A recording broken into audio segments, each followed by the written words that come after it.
Another gift of Allah Azza wa Jalla to the Messenger is the Qur'an. We say the Qur'an is the final miracle to the Messenger sallallahu alaihi wasallam. Was Musa alayhi salam given a miracle? Was Isa alayhi salam given a miracle? Was Salih alayhi salam given? They were given miracles too. So what's so great and abundant about the Qur'an? All of their miracles were only miracles while they were there. After they died, those things were no longer miracles, they were only stories that can be narrated. In other words, somebody who saw Musa alayhi salam turn the staff into a snake can one day tell their child, you know what I saw with my own eyes? And then that child will say, you know what your grandfather told me?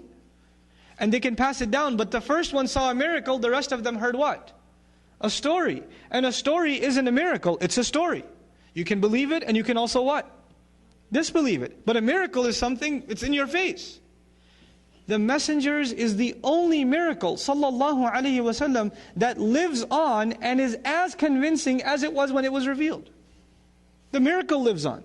The proof that the Qur'an is the word of Allah, the arguments of the Qur'an, the hujjah of the Qur'an is as valid today as it was then because all the other messengers were given miracles for the eyes to see. But this messenger, predominantly, he was given a miracle for the ears to hear, and we still have ears where we can hear the same exact message. SubhanAllah. It's something incredible Allah gave His messenger. Right? Allah guaranteed His messenger victory. Sallallahu. This is part of the good He gave him. You know, there are other messengers that came 950 years, no victory on the earth. Except the believers had to escape and the world had to be destroyed.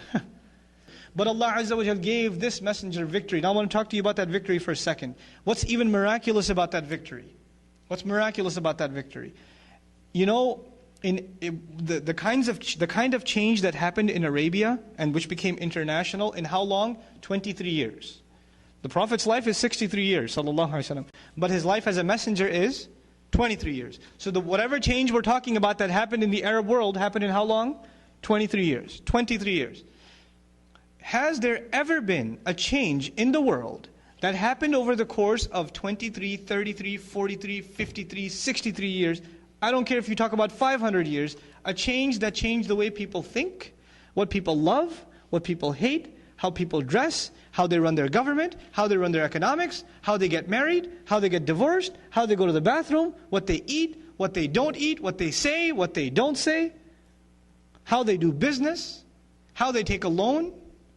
It changed every aspect of their life in how long? 23 years.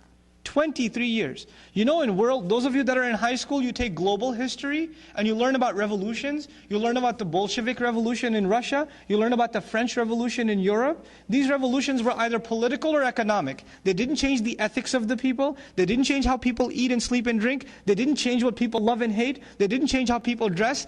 Nothing else changed. One big change over the top and that's it. And even those changes were brought about by people who read the works of philosophers, and those philosophers lived decades before. Now, in other words, there's the historical formula. The philosopher of an idea is never on the battlefield. Never. And the philosopher of an idea is not even himself a revolutionary, he's just a philosopher. He's not going out there to try to convince people to make changes. He's just writing. He's just writing. Even the French Revolution, Voltaire and Rousseau, you read about this in global history, right? These writers never saw the revolution. It was like almost a century before the revolution ever happened. In the case of Muhammad sallallahu alaihi wasallam, who is delivering the message and who's on the battlefield? Can you imagine? And who's on the front of the battle?